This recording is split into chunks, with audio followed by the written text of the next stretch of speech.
This is a message for the Altoona Student Ministry, the youth group of Altoona Regular Baptist Church.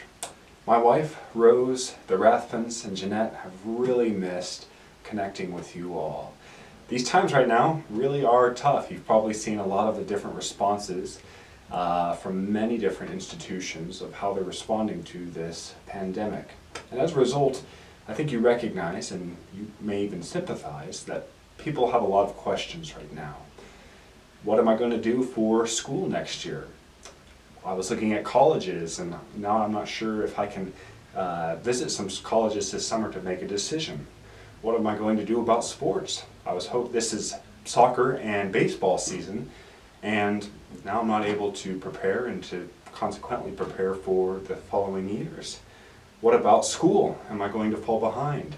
Am I going to be able to keep up with a little bit that I have here to prepare for the following years? What about work? The summer's coming up quickly.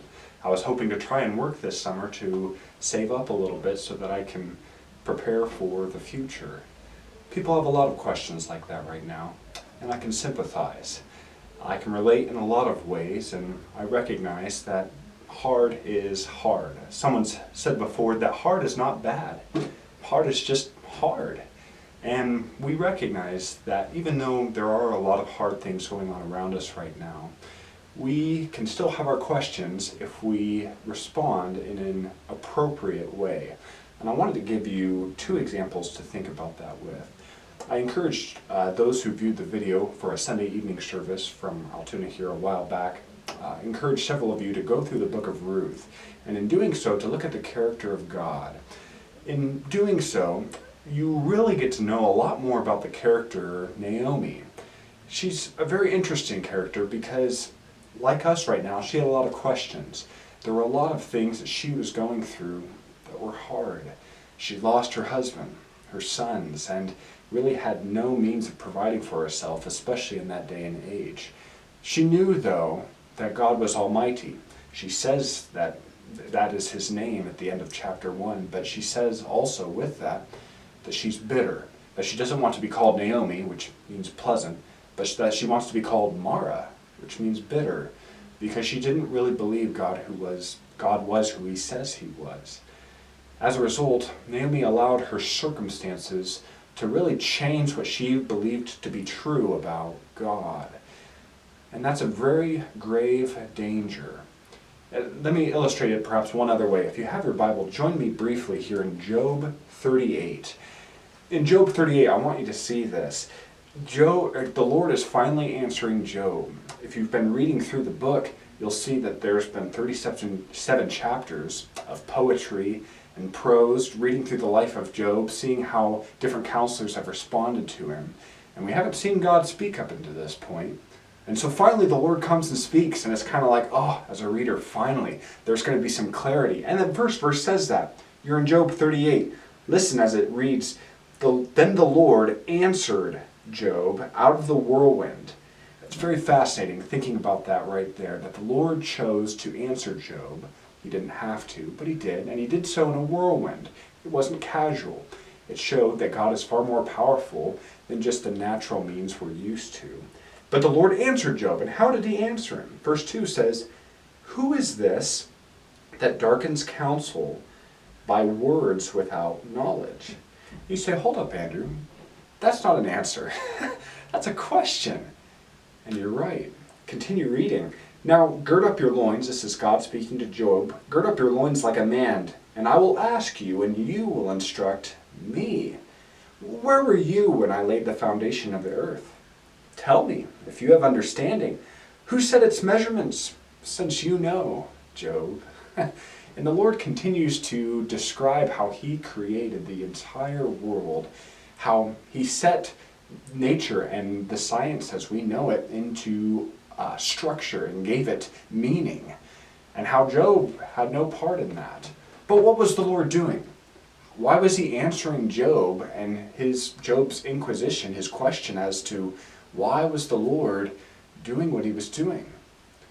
Job wanted an answer from the Lord, and the Lord responded with a question. The purpose was, like in the case of Naomi in the book of Ruth, was to get them to think. Yes, there are hard things going on around us, and although the Lord did not respond to Naomi as he did to Job here, he uses circumstances for our own good and to reveal something to be true about himself. And I would encourage you, as you have questions right now, as you recognize that hard is hard, eventually we're going to run out of Netflix to watch. We'll run out of YouTube videos that appeal to us. And as it stands right now, the public parks, bowling alleys, and libraries are closed. So what are we going to do? Hard is hard, but how we respond in the hard times is important. And God answered Job with a question to get him to think. He wanted Job to realize, Job, are you really in control? And Job, do you really have all the answers? Naomi, at the end of Ruth, realized that God was up to a really good plan, that she didn't see the whole way through. But he was trustworthy, and he was in control. And so, as we continue to plod through these times ahead, it's okay if hard is hard. It's okay if we don't have all the answers. But we know that we can go to God. We know that he's given us his word, and also, as we're seeing in Sunday mornings now, the word in John 1, which is Christ. It is God's message to us of hope and encouragement. And although we don't have every answer specifically outlined in our Bible, we do know the character of God, which then gives us great comfort. So, I wanted to encourage you with that as you go through these times, as you have your questions.